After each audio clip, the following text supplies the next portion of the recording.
Welcome to Pep Talks with Jeanne. I'm your host, Jeanne Pepper. I started doing Pep Talks as a way to inspire you to do intentional acts of kindness and to further the goals of #BlazeItForward. Since its inception, Pep Talks has evolved, and now I use it to interview people actively making a difference in this world through their volunteerism, community service, or careers. My guests are all here because they have dedicated their lives to making this world a better place. Join us as we delve into the hopes, dreams, and aspirations of these truly inspiring and hardworking people.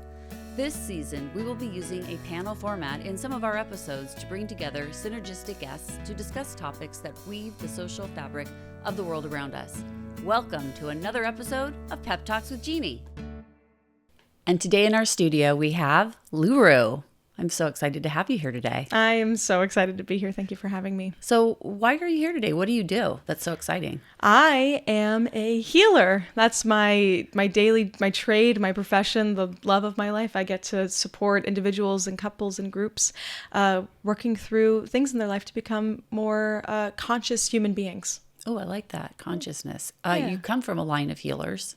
I do. I come from more of a Western line of healers. I come from a line of OBGYNs and really big advocates of health and wellness, specifically for women.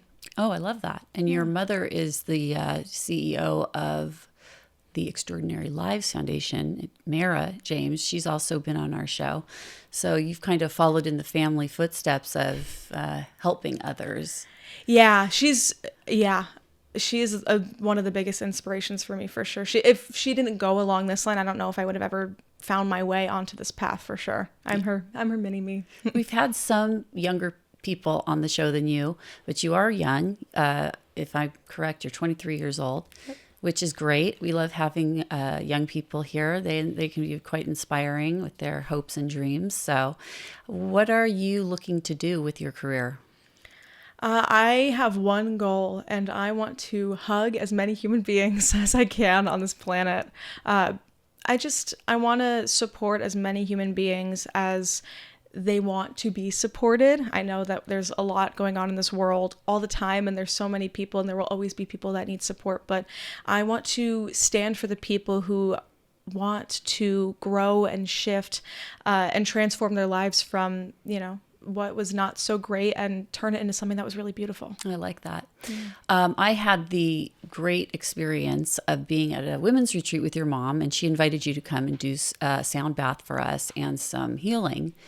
And I found both of those experiences very inspiring. I highly recommend that if you haven't had an opportunity to do a sound bath, that you attend one, because they are a unique experience. They feel really good to feel like these very strong vibrations, which are energy, and we are energy, right? So it's a very unique experience to have these very high vibrations in your body. It makes you feel really good.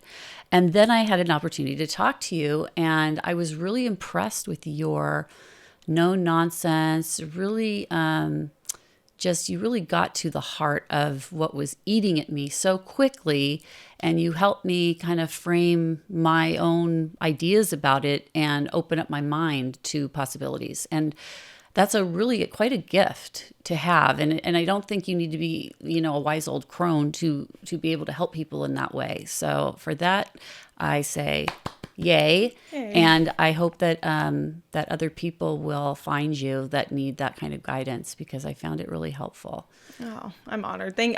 I'm all about, I just want to get straight to the root cause. Coming from a line of doctors, I love Western medicine, but there is one thing about it that I don't love, which is we don't know what causes a lot of these things. So we're kind of about treating the symptoms, and it takes a really long time. And I just want to get to the root cause of whatever's causing the pain. And so it may take a session or two, but I just try to nip stuff in the bud as quick as possible, because I don't want to be involved in people's lives long term. I don't want retention. I want to love people, and I want to get coffee with you. And I even wish that my job didn't need to exist, but there's stuff out there, and we've got trauma.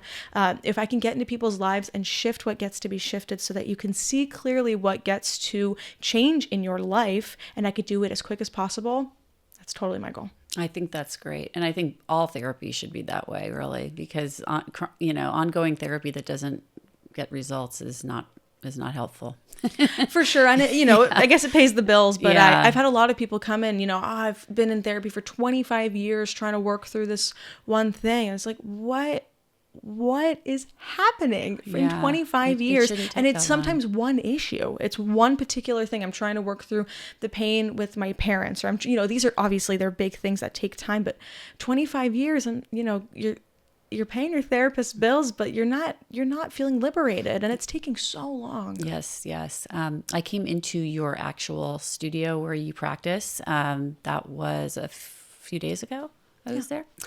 And we have video from that, and we're going to have our producer get that rolling at this point. During that meeting that we had with you, you put me into a very dark, very ambient room, and I laid down on what appeared to be a massage table, and it felt like you were exorcising demons from my body. Is that an accurate assessment, or can you explain it in your terms? Sure. That's absolutely, people, it sometimes feels like exorcism level, taking stuff out of the body.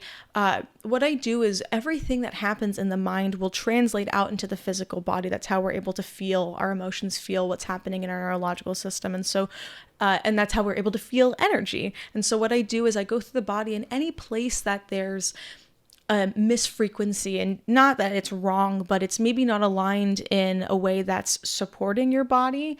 And I will go in and take whatever is in there out that's not serving you and replace it with something that is serving you. And when I expel energy, it could feel like you're getting rid of a demon. For some people, it's so liberating. Sometimes they'll cry or they'll laugh for half an hour because they've never felt that type of energy leave their body. They've been living with it for so long. Sometimes it's so painful that we're screaming together or we're singing together.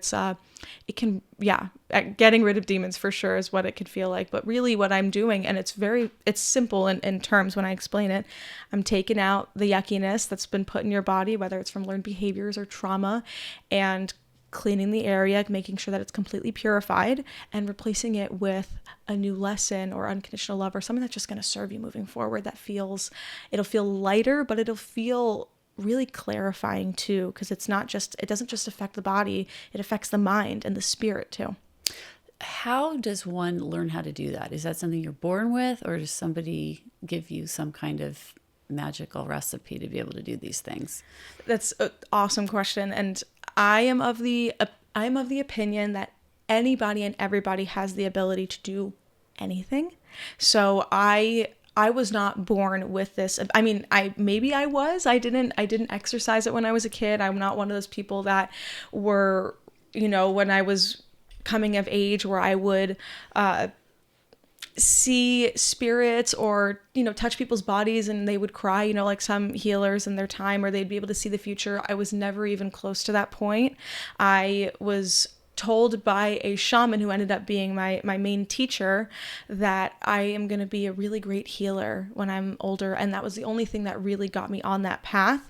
Some people are absolutely born into it and they have these gifts and they just get exercised as they get older, but really for me it was taught. And a lot of what I experienced in my training with this particular person, she is a master shaman and guru, is I'd sit in her office. I started training with her when I was 14, and I'd sit in her office and I would just watch. I had no recollection of any time in my life where I had this ability or any time that I wanted to do anything like this, and I just watch her. I'd see the way that she'd touch people's physical bodies and how it would expel this energy and how she would talk to people.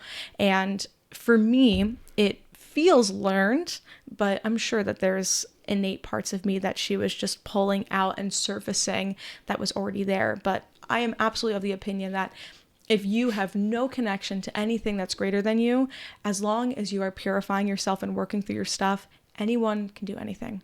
At least that's what I would like to think. Okay, that's interesting. And in terms of whether or not people feel like it's been helpful, do people usually feel that it has been helpful?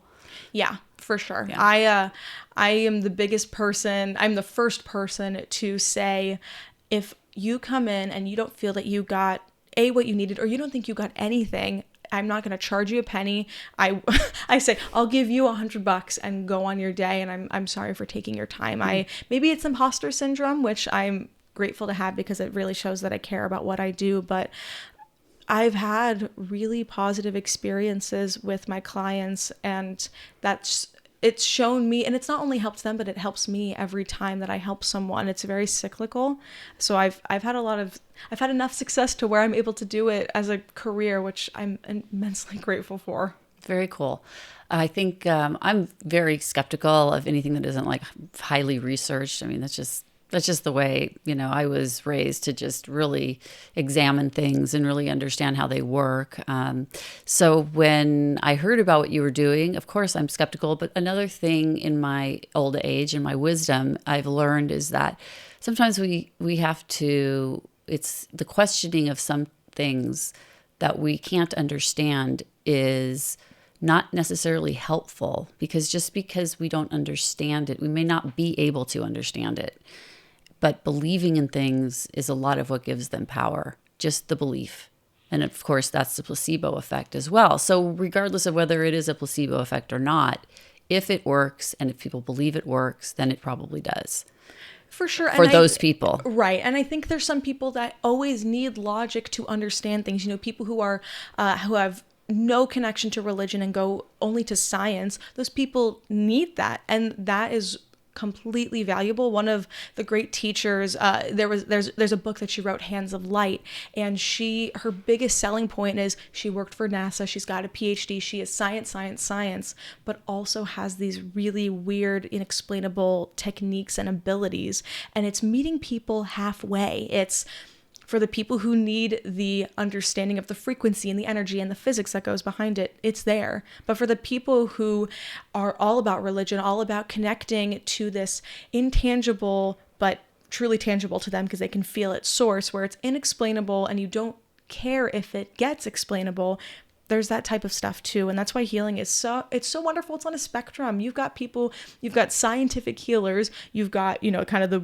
woo-woo healers, and then you've got people who are able to meet everybody in the middle and everyone in between. Yeah, it's interesting. And I'm sure that people that, whether you believe in this or not, everybody wants to know how you do it, what you're doing, and so we're going to show people exactly what it looks like, because they will have seen the video at this point that the producer has put into the podcast. If you are listening to this now, I highly recommend that you go back and check out the YouTube version, because the YouTube version has actual video footage with voiceover of me in the room with Louru having our first healing session in her studio. So that might be of interest to some if you're curious about what it looks like and what the experience was like for me. But going forward, you are also an interesting young person because you have some insight into identity politics, being a member of the queer community. So what's the difference for you? What does it mean? LGBTQ. What does that Q mean for you? That's interesting because I'm always surrounded by queer people. It just seems to be the type of people that come to me, and I've been told the Q is either queer or questioning. So I've kind of gone along the lines of both, which is interesting because they're both pretty umbrella terms. You've got queer, which to my understanding is the umbrella term of I'm not straight. So but I don't identify with a particular label, so I'm gonna identify as queer, which is just I'm in the community, where on that line is I'm not particularly attached to having a specific point on that spectrum. And then questioning also is an umbrella term, questioning identity, questioning sexuality, questioning who I am as an individual, which even if you're not in the community, we're all questioning things all the time. So most people are LGBTQ probably. I think everybody is able to find flexibility in every possible community. When you really get down to the brink of every community, there's a little pillar everywhere of something that's relatable. And that's what brings us all together, even if you're on totally opposite sides of any spectrum, of any sort of grouping. You can always find even a tiny, tiny, tiny thing that you resonate with that can bring us all together. Yeah. But for sure, everyone.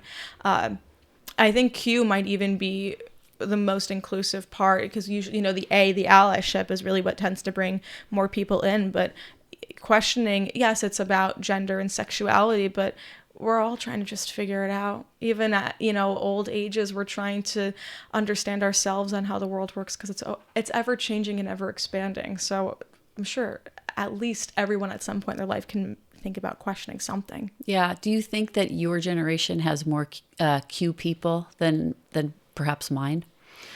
I think my generation are more outspoken about it and have been given more space to talk about being questioning, but I don't think so. I think we've got an equal ground, because when I have people in older generations coming in for sessions and I hold the space for them that's never been held before, things come out that they've never even thought about saying, or even had this. You got to hold the space, and it's not just holding space, it's holding sacred space. You have a completely judgeless person. You've got someone who's completely neutral. Say what you're experiencing, say everything, bare your soul, and I will hold it in a sacred space. And everyone, if you're given that space and you're able to just move through any limiting beliefs or any reservations, everyone's got some cues, for sure. Wouldn't that be nice if we could just be given space to just be ourselves and not have a fear of being rejected?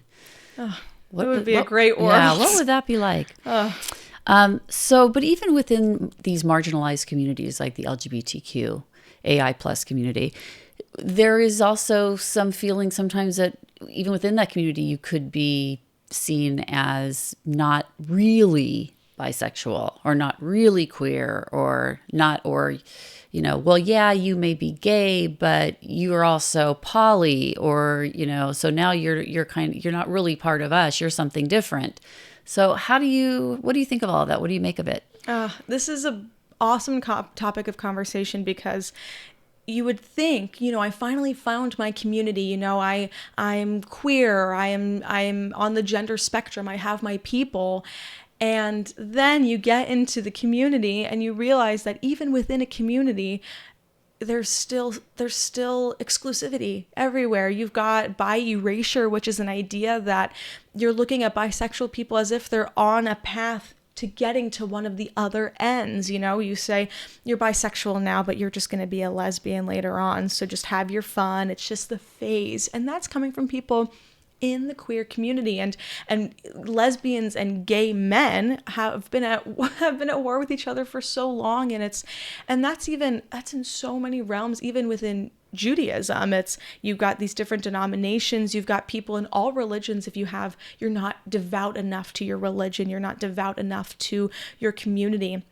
And with the queer community, there's a lot of people that just there's fear about, well, what happened? I now have this part of my identity. How am I going to be accepted by my own queer people? And anywhere you go, there's always going to be someone who doesn't like somebody else. And that is a very, very old, ancient, very tribalistic based mindset of, I found my group, so let's find our target. Let's find the people that we need to keep ourselves safe from. And that, now that tends to be the straight, cis, white male, which I've actually had a lot of people come in, a lot of queer people, where that mindset has needed to be shifted for them to love themselves, because it's not about grouping one type of person into that entire community. It's about understanding that if you had a bad experience with one person, that's not the whole world. That's not the whole entire existence of that human being. And that happens with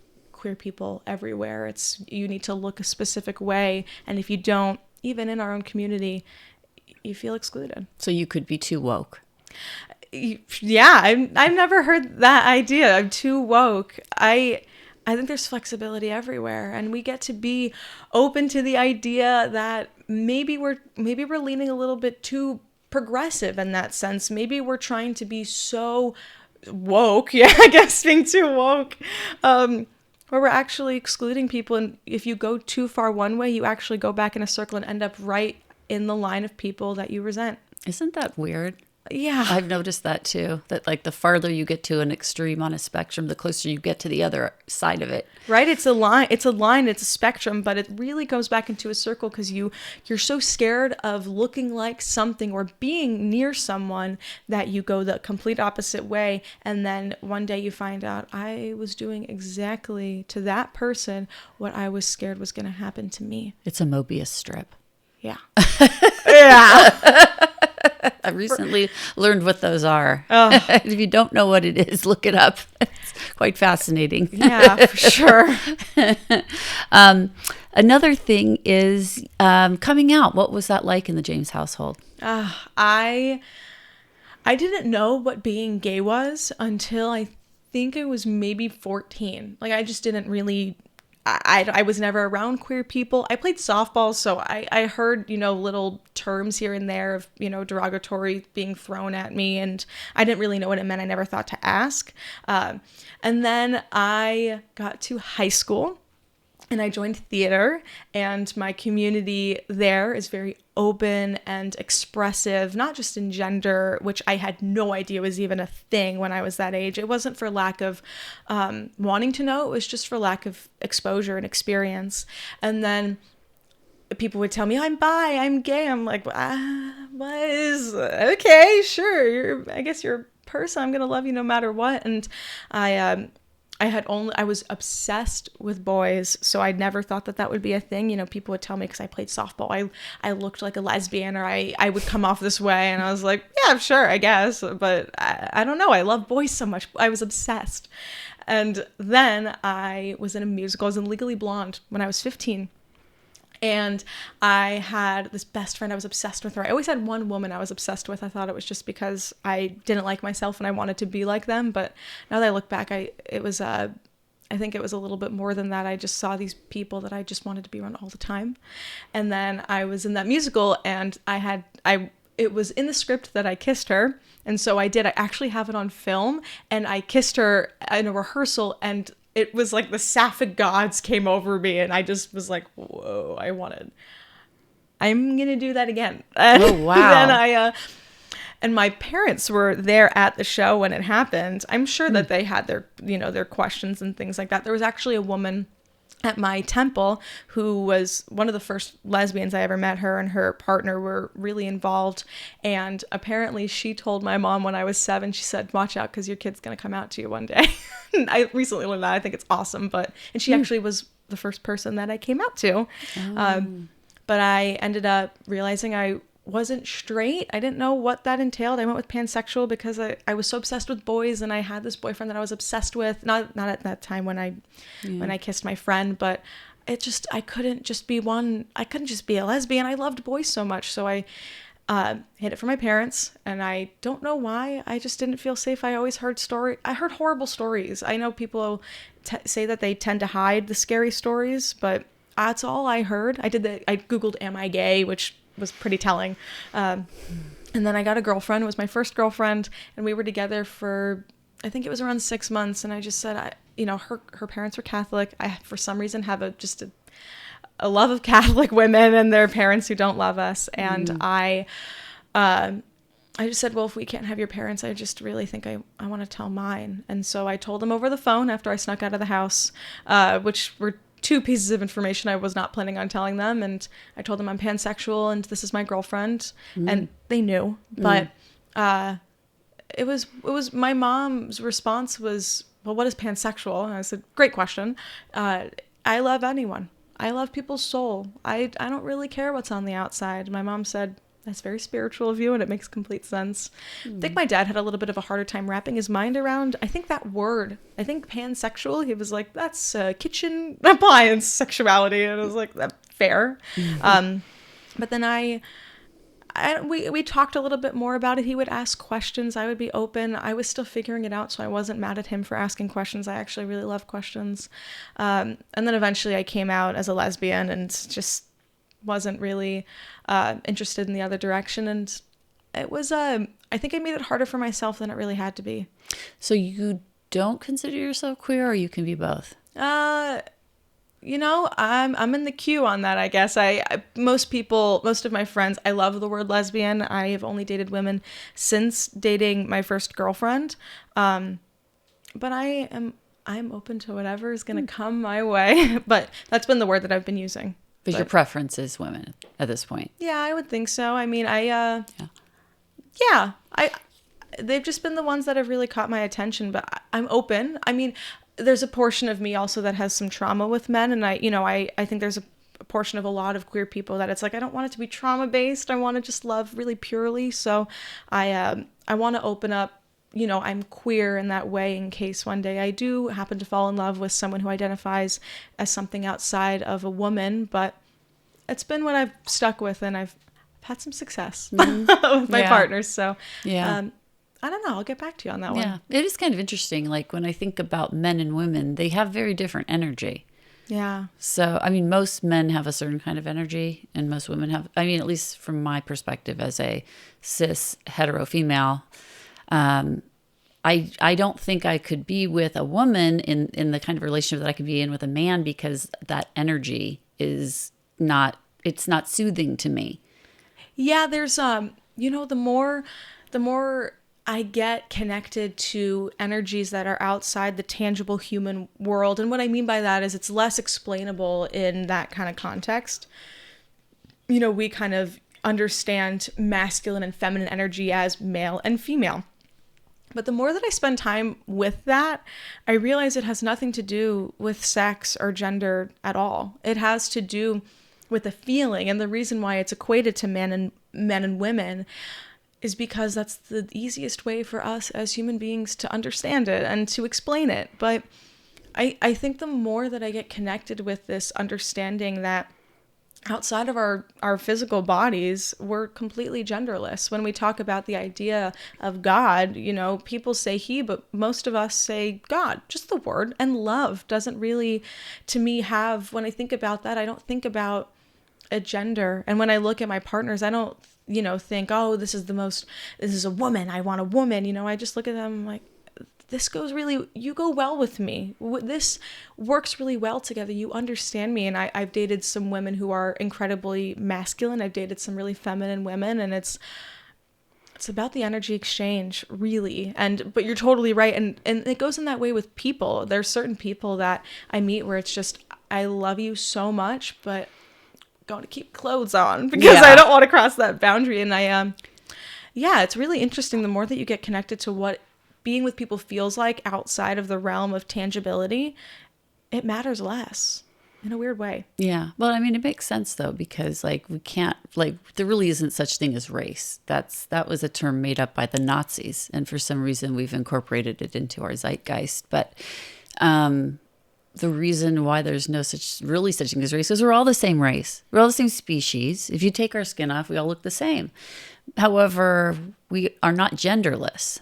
We definitely have genders. We don't probably need to. We could not have gender and still propagate. I think earthworms are hermaphrodites, so maybe we will evolve. We'll get there. Yeah, and there's that's exactly it. We all, when you take our skin off, when we go wherever we go, I'm of the experience that we're all the same. We're all the same soul. Underneath everything is just unconditional love, is what my experience has been. And if that has a gender, I don't understand how that works. And it's all about the human experience, but the human experience is very different from what the soul is. The spirit, even the term spirit for me, is a human experience thing. Our soul is what carries us lifetime to lifetime, from body to body, whatever that experience may entail. But the spirit is how we're able to experience other people's souls through expression. So in this lifetime, I happen to have this body with this hair and I wear these glasses, but that's when it goes back to my soul, it can be whatever physical form it takes. It's just a part of the human experience so that we can learn the lessons that we need to learn. That's why we're here. Yeah. I don't think most people can see gender and spirituality that way, only because, at least for myself, we've been programmed into a very patriarchal society where there are gender roles and we're expected to love a certain way, and people are allowed to have opinions about who we love and how we love them. Unfortunately, it doesn't seem to be something that we're allowed to just enjoy as part of our humanity. It has to, it has to go through a filtering system. And unfortunately, a lot of people don't make the cut. If we allowed it to, if people just went along with it, they just couldn't be part of the society. It's not controlled enough for them. Control makes us feel safe. And that, I try to embrace, if someone wants to be of that gender role, if you want to be a provider and that inherently within society is a masculine role, sure. If you want to be a stay-at-home parent with your kid and have that experience, I'm of the experience it probably is not going to change for a very long time, so I'll embrace it as it goes in people's lives. But that's such an interesting point. We need control. People need to know, how am I going to show up in the world? And if it's told to you, then you just kind of follow along. You don't really have to think too much. You just say, well, this makes sense. This is what it is, and I'm going to go ahead and do it. And that free thinking is scary to a lot of people. Well, and a lot of people don't even know they're allowed to free think because we were programmed so young. It's kind of amazing that people can figure it out by the time they're in middle school, that they can figure out that there's something wrong with the programming. Totally. And holding space that's one of my what I love to do for people. I try to go in completely neutral. And that, of course, has taken a lot of purification and a lot of practice on my end. And really going down to the limiting beliefs that I hold so I can show up for people in complete neutrality. I just say, I am going to love you unconditionally. Tell me what it is that you're experiencing. And when you do that, even these young kids, elementary school kids, they're brilliant. And they've got these incredible thoughts and they've got these experiences that is scary to a lot of people, because if you think outside of what we have, then things change, and change is grief, and everyone avoids grief to the most extent that they could. I have done that so much in my life. But you just hold the space and say, give it to me, tell me what you got. And it's amazing what happens when you hold completely non-judgmental and unconditionally loving sacred space. But isn't it easier to love unconditionally than to sit there and try to figure out if people make the cut? At least in my mind. I think the journey to get to unconditional love, based off of where we're at right now, it's the journey that's harder. Loving, when you're standing in love completely, is the most rewarding and energizing thing. People say, oh, you must be exhausted after you go to work. The only thing that's exhausting is the fact that I'm doing, physical labor. Everything else is, I feel totally fulfilled, and it energizes you, and you feel invigorated because you're standing as the most purifying source. But the journey to get there it takes devotion. You got to look at the darkest parts of yourself. You need to look at the wiring of your brain. You look at the neurotransmitters in each and every connection. Why was that created? Where did that come from? It's about accountability. It's about being mindful moving forward of how you treat other people. It's about output and what you give to yourself. And that journey to get there, even though what happens after is the most beautiful thing, people are scared of that journey. Yeah, I remember before Blaze came out, or before we had reason to believe that he was part of this community, it felt very limiting, because I did not want to have to be part of this community. I felt like my space is here with my kids in this heteronormative world where I know how everything works, and I know that one day, if my kids stay in the system, I'll be a grandparent and I'll have 2 daughter-in-laws and a son-in-law. And I could predict and I could see the future. But it was also hard because when I realized that I had a child that was gay, all of a sudden nothing made sense anymore. Because now what? Now I'm not going to have that. So as a parent, and as a heteronormative parent, it's much easier to just let it go, I have to say, than to try to keep your family within those parameters, because the truth is it just doesn't matter. You want your kids to be happy, and that's the most important thing. And even with heteronormative parents, on the other side of that, when you have, the most woke, liberal, progressive parents who are, I don't care what gender, sexuality my kid is. There is some attachment to that because some of us I started thinking about having kids when I was 5 years old. I had this belief I was going to have these children. It was going to be a boy and a girl, all these things. It takes grief. Actually, talking with queer parents is one of my passions. I was going to write a course about it, but I don't know, my laziness sometimes gets in the way of that. But PFLAG has been really inspiring for me because I talk with a lot of kids. I talk with a lot of people who are trying to come out, who are trying to figure all these things out, and the compassion for their parents is not always there. And compassion doesn't mean allowing abuse. Compassion does not come without boundaries, and it does not come, I have a lesson called harmful compassion, where you understand why people do what they do, but you let them do harmful things anyways. That's not the point of compassion.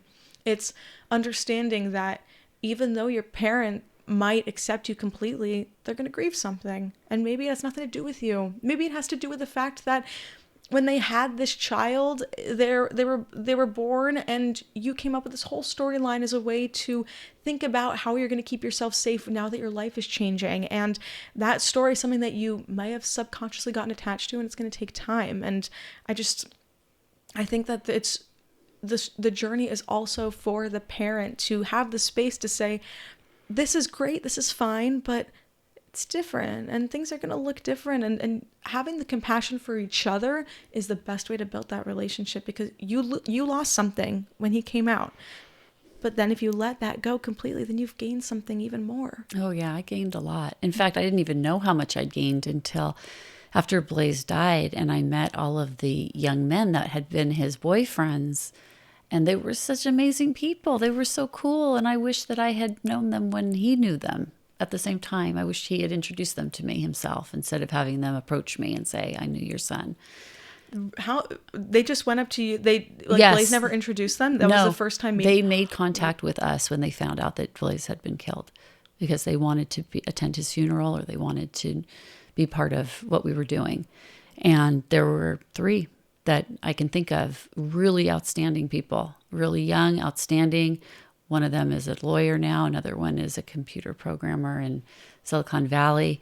So these are really outstanding people. And we've kept in touch with them over the years too, because there's just such good people too. So you never know. But, if you don't open up your mind and your heart to these things, then you miss out. 100%. And the biggest thing is give yourself the time to grieve. Don't shame it. I should be reacting this way. Sure, you could react a certain way, but you're going to have your experience. The best thing is if you repress it, you're not going to let it go. You're going to hold the resentment. So feel the grief, feel the loss. And then once the loss is gone, you've got that empty space. Fill it with something. Fill it with new opportunities. Build a new relationship with your new child, because it feels like a new child at a certain point. You've got new types of conversations to have, new experiences to be shared, and you got to let yourself get to the other side. And I hope that on both ends, both people are given the journey to let the old person go and make room for the new human being that's entered the world. Very well said. How did your family discuss religion and spirituality with you? How did they practice it? So I grew up very Jewish. And I don't mean very Jewish in a way that we were Orthodox, but my brothers, I have 2 older brothers, and I all got our bar and bat mitzvahs. We were at temple on Friday nights. We were singing, we were Reformed, so it was a little bit more relaxed. I never understood the idea of God. I don't even think my parents really, my dad's like, yeah, God's there. And my mom, she'll talk about it very openly now. She didn't really have any connection with God besides, we kind of were told to believe, so we had it. Judaism for me was really powerful in a community sense. I had people, I had music, I had something to do every week that I know that people would know my name and say hi to me. Along the journey, though, when I was 12, my mom had her big manic episode, and that was right around the time actually of my bat mitzvah. So it was in the midst. I just went to Jewish sleepaway camp with my most beloved cantor that helped raise me in the Jewish world. And she was saying things and having these experiences that were nothing that I had ever heard. I never talked a lot about religion with my friends. You know, I had some Christian friends, some Catholic friends, some Jewish friends. I've lived a nice life of coexistence where maybe it was naiveness or we just didn't talk about it, but we just shared, you know, whatever we had in common. And then my mom got really spiritual in a way that was energetic and would have connections with other sorts of religious figures and have these experiences. And I didn't know how to handle it because it was different and it was change and I was not good with that. And then she would slowly start to welcome me into that world and say, do you want to try this energy work? Do you want to try meeting with this spiritual person and having these conversations? And then I got a little bit closer with my rabbi who was into Kabbalistic studies, so mystical Judaism, how it's more, you know, God is not necessarily this big dude in the sky, but is this energy that's within all of us and is external and internal. And it was amazing in the way that I was opened up to all those things at a pretty young age. My relationship with it now is, I love Judaism. I'm involved. I go on Fridays and I sing to my kids. For me, it's really about community. It's really about the music. I'm a huge fan of singing, huge fan of the music. You know, I listen to it and I think about my childhood. It feels safe to me. I know the people there. But I'm not the most educated Jew. I just kind of have I don't know. It's in my identity. But what I would identify with now is even with spirituality, I think the word has gotten very bastardized in a way that people look at it in a very specific way. So if I have a belief system, I believe in unconditional love. And that is the only thing that I will stick to because it's the only thing that I feel 100% sure is the basis of my life. Anything else, who am I to say what it is? And why would I ever indoctrinate anyone to believe anything that they don't want to believe? I want people to believe in love, and however that shows up for them is going to show up in a way that serves them. What was it like growing up in Orange County as a gay Jewish teenager? So I always say this. I love the identity. I was born in New York and I came here when I was 5. I think it's the coolest thing about me. So I'm not a New Yorker at all, and I only remember Orange County. But I remember coming here. I remember very vividly moving here, and I think no matter where I would have moved, it was scary because I was young. My experience of growing up in Orange County, I think, is different than most. Maybe because I was so unaware. I wasn't taught to have much awareness about certain things, looking out at the types of people or how culturally diverse the world is. I've only known my world and I've only ever stuck in my own world. So I guess luckily and unluckily, it's been pretty okay. It's beautiful and I love it here. I know that a lot of people have a really hard time growing up here because they've had experiences, whether it's in their family or within community, that they're not accepted for who they are. It's a very, you kind of have I really don't like kind of saying this, but you've got the way that I looked at it when I was a kid was I needed to be skinny and blonde. And I was always the way that I went about the world. And I was a larger curly haired Jew that was walking around. I was kind of the sidekick, but I think that's kind of a pretty universal thing, that at least of what I've heard. But now that I've gotten out into the world a little bit as an adult, and I've been even places like Long Beach or LA or San Diego and seen how culturally diverse it is, I see what people are saying, that we are lacking. We're behind the orange bubble. We are definitely in a place where it's just, we've got us and that's it.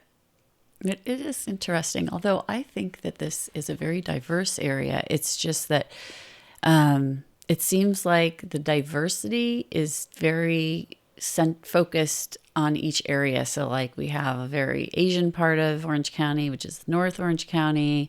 We have a very Hispanic area, which is more North Central, like Santa Ana, Anaheim. And then we have a lot of different Asian ethnic groups in Central Orange County where I live, Irvine. There's a lot of people from a lot of different places, Pan-Pacific. So I find that there's a lot of diversity, but I think that the diversity, like I said, it's all groups tend to go to one particular area where they're comfortable. I think that's pretty normal. Probably part of our way of staying safe is knowing our neighbors, knowing that people accept us. It can be scary living in a place where you're the only one. For anyone. And I think even stepping in for just 5 minutes in a place that's unknown, or the people are, they look different than you, they talk different than you. It offers something that you've not experienced before, which is that, and then you feel unsafe for sure. But we are pretty diverse. And even in our little town of Orange County, I've been able to find every type of person that I've met, and it's so many different types of people at different walks of life and a lot of people come here, I've met a lot of people from other states, and they bring their stories. So even if it's not necessarily as outwardly diverse as other places, I'm all about listening to people's experiences and learning that way. And people here have stories, and it's so beautiful to be able to sit and just listen. You learn so much. Yeah. What are some tips that you would give listeners on how they can be more spiritual and be happier? Are there things that we can do? Like, are sound baths helpful? Like, what kinds of easy things can we do to try to lower stress and feel more grounded? I love this question. My biggest thing is, do not be scared to talk about your past. Don't be scared to work through the things that bring you pain, and don't only focus on coping, focus on healing, because coping is there while the pain is still there. But if you're able to get to the root of what's causing the pain, let's wipe that out so the stress levels are lowered permanently, not just for, while we're sleeping. But while we're in that process, sound baths are wonderful. Community is really important. I find it really valuable based off of the way that you process your emotions to have those people that you could talk to about specific things. I have a friend that I talk to about relationships. I have a friend that I talk to about identity, having those people that you can go to. I'm all about getting it out. Don't harvest it in, compartmentalize when you get to, if you get to get things done, but talk it out. I love how people are doing all these things to get connected to themselves, but if I can offer one thing that's specific and tried and true, is dive into the things that bring you pain and work through them and figure out why they're still bringing you pain. Remove the energy that it holds over you so that you can remove the pain and learn a lesson. You don't always need to walk through life with trauma. You can walk through life with the pain and let go of the trauma and the pain that it holds with you. And if you're able to expel that and replace it with something that's beautiful, anything that you do on top of that's going to support, you'll feel the sound baths more deeply. You'll go to your religious experiences or your gatherings and your community experiences and really feel the connection deeper, because you're not being burdened down by these belief systems that were shoved into you, or these limiting factors that hold you back from true connection. So process and process and process, for sure. Is that what they refer to as shadow work? For sure. Shadow work is one of the ways that the idea of shadow work is you have a dark, it's what's behind you. It's the darkness that kind of walks behind you and is always following you. There's one thing that I really, really want to make clear for everybody, that so that you don't walk into processing thinking this. There's nothing in you that needs to be killed. There's this huge idea of an ego death where people go into processing or even trying things like psychedelics and things like that, where you think a part of you needs to die. Your ego needs to die. This darkness needs to die. I need to slaughter it. I need to kill it. I hear it all the time. Nothing in you is not cultivated and created from a higher source. There's nothing here that needs to be destroyed. Let's think about reparenting. Let's think about taking what we see as our darkness, our perceived darkness, and turning it into something that serves us. Not thinking in right or wrong terms, but is this belief system really effective? Or is this something that's causing a little bit more harm than good? And can I turn it into something that's going to serve me more? And shadow work, the term resonates with a lot of people. I just don't want anyone going into it thinking that I'm going to kill the shadow self and only be light. Let's think about transmuting, transforming, or alchemizing. Let's turn something that's maybe not serving me in the world into something that is supportive. Yeah. And this is like kind of like when I think of shadow work, I think about like if I have a disagreement with a family member and, we resolve the problem, but I'm still angry with the person, like then I need to kind of scratch at it. Well, what is this really about? Was it really about the argument, or was there something deeper here? Was this like a repeated pattern that makes me angry? What exactly? So I tend to scratch at things quite a bit because I'm a scratcher. But you're a good scratcher because you're accountable. You're not saying this person created everything for me. The way that you said it, what is this bringing up for me? Is it my pattern? Is it my system? And you're going about it in the way that it gets to be gone about. Because if we go about it in a way, well, other people did this to me and it's their fault, we're not getting anywhere. Well, that's something interesting that you bring up, because in trying to kind of get at these things and fix these relationships, I have not been a member of AA, although I would be if I needed it, but I have used some of their resources that a friend gave me to help me with my relationships with people. And one thing that I took away from looking through all of their materials was that you can't have conflict with another person unless you have also contributed to that conflict. That Amen. You have to acknowledge whatever it is that you've done that also created this conflict, and own it and apologize for it and feel sorry about it. And if you do that, then there's a way that you can fix the problem with the person. Yeah. You'll get much closer. And there's nothing wrong with being accountable. I think a lot of people are scared of accountability because they're potentially their parents, usually goes back to them, use vulnerability and accountability against you. Well, you did this and I'm going to use it against you and I'm going to bring it up again. But if you're in a relationship that is loving and kind, accountability is only going to serve the relationship, and showing up and saying, I see where I went wrong. This is where I showed up and this is what I need to shift.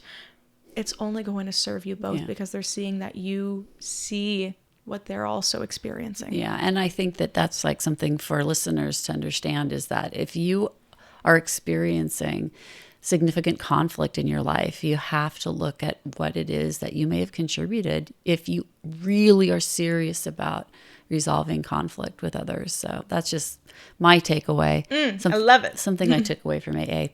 It has been so wonderful to have you here. Such a wise young woman. Thank you. Yeah, and beautiful soul, beautiful family that you come from.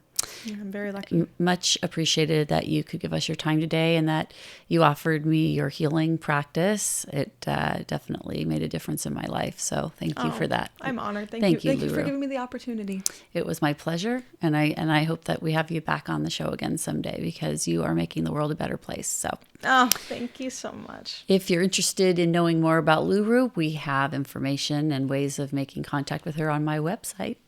And we'll let you go examine that when you have time. And if you have anything you'd like to say, you can say it right there. If you want to find me, hang out with me, do some healing, my website is louru.co, because louru.com was taken somehow. Or you can find me on Instagram at Ask Louru. My phone number and my website's my phone number and my email is on my website. Please send me a text. I love hearing stories, but I also want to connect with people. And if I could support you, then great. Or if you just want some community, let me know. I'm here. I'm over in Orange County, California, hoping to support as many human beings as I can while I'm here. #Blaze It Forward is a campaign my family started in 2018 after our son Blaze was murdered. #Blaze It Forward provides the inspiration to thousands of people to repair the world with intentional acts of kindness. If you would like to learn more about Blaze and how you can make a difference, check out www.blazebernstein.org or join our Facebook group at #Blaze It Forward. You can also check out my website for this podcast at www.PeppTalksWithJeanne.com. There you can follow along with my podcasting adventures and learn more about my fascinating guests and their passion projects. I would like to thank all of the volunteers who help make my philanthropic endeavors a reality. Today, that includes my producer, Eli Moskowitz, all of the volunteer crew members who join us, and a special thank you to my son, Jay Bernstein, for the original theme song you hear at the beginning and ending of each show. This has been another episode of Pep Talks with Jeanne. Until next time, keep on making this world a better place.